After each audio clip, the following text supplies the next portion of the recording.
Bạnสำหรับบางคนដែលត្រូវការម្សៅខ្ជាយឥឡូវខ្ញុំចាប់ផ្ដើមធ្វើតទៀតហើយណាបងប្អូនចាបន្ទាប់ពីធ្វើប្រហែលថ្ងៃមុនហ្នឹងឥឡូវដាច់ stop ទៀតហើយអញ្ចឹងឃើញថាតម្រូវការនៃការប្រើប្រាស់ម្សៅខ្ជាយនេះគឺច្រើនមែនទែនសម្រាប់បងប្អូនដែលគាត់នៅឆ្ងាយរស់នៅក្រៅប្រទេសនេះគឺគាត់យកទៅធ្វើជាតែផងយកទៅធ្វើជាគ្រឿងស្លស្លុកផងអញ្ចឹងណាបាទសម្រាប់ខ្ជាយនេះនៅពេលដែលសម្ងួតបានទៅជាម្សៅបងប្អូនបាទគឺតម្រូវការនេះគឺច្រើនមែនទែនបាទគឺយើងអាចយកទៅហូបជាលក្ខណៈបំពន់សុខភាពមើលថែសុខភាព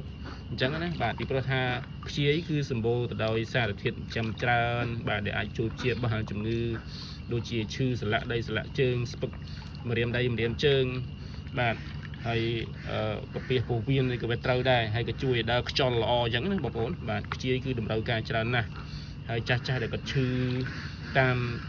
សន្លាក់ដៃសន្លាក់ជើងនេះគាត់ហូបខ្ជាយបាទគាត់ហូបខ្ជាយលាយជាមួយនឹងល្មៀត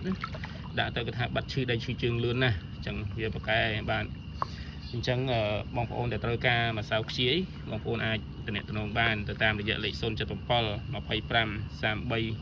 3394បាទដែលមានទីតាំងធ្វើនៅក្នុងភូមិ4សង្កាត់ព្រះពលាយើងនឹងឯងបាទដែលមានទីតាំងលក់នៅក្នុងផ្សារសេរីសុផាន់ខេត្តបន្ទាយមានជ័យអញ្ចឹងណាបាទនេះគឺខ្ញុំកំពុងតែលាងបងប្អូនបាទគឺមិនងាយមកទេខ្ជាយទាំងអស់ចូល20គីឡូបាទ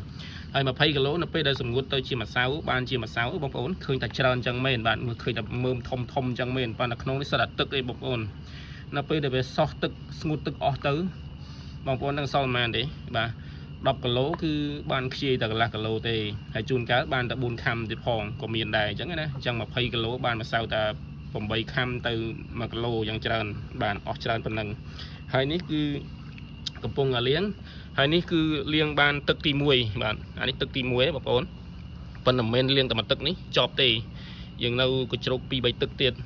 និយាយរួមទៅថាកញ្ជ្រោកតលតែវាថ្លាទឹកបានអាចយកទៅចិត្តសម្ងួតកើតអញ្ចឹងណាបងប្អូនបាទ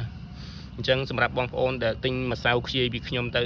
បងប្អូនមិនបាច់បារម្ភខ្លាចខ្វះកង្វះអនាម័យទេអញ្ចឹងណាខ្ញុំអត់ធ្វើលឹមលំឲ្យទៅបានលក់ទេអញ្ចឹងបាទអានេះគឺធ្វើដោយចេញពីបេះដូងបាទធ្វើចេញពីបេះដូងធ្វើចេញពីទឹកចិត្តបាទសម្រាប់បងប្អូនដែលយកទៅប្រើគឺដឹងថាទទួលបានទាំងអនាម័យទាំងគុណភាពគឺគុណភាពគឺសំដៅទៅលើការខ្ជាយម្សៅខ្ជាយដែលសុទ្ធល្អបាទដែលសុទ្ធណាបាទមិនមែនធ្វើលាយជាមួយនឹងម្សៅអីផ្សេងទេបងប្អូនហើយក៏អត់បានដាក់សារធាតុចិញ្ចឹមទុកបានយូរដែរអញ្ចឹងណាគឺធ្វើតាមលក្ខណៈធម្មជាតិរបស់វាតែម្ដងបាទអញ្ចឹងបងប្អូនដែលចាប់អារម្មណ៍កុំភ្លេចទំនាក់ទំនងមកតាមលេខនឹងបាទសូមអរគុណសូមជម្រាបលាបាទបាយបាយ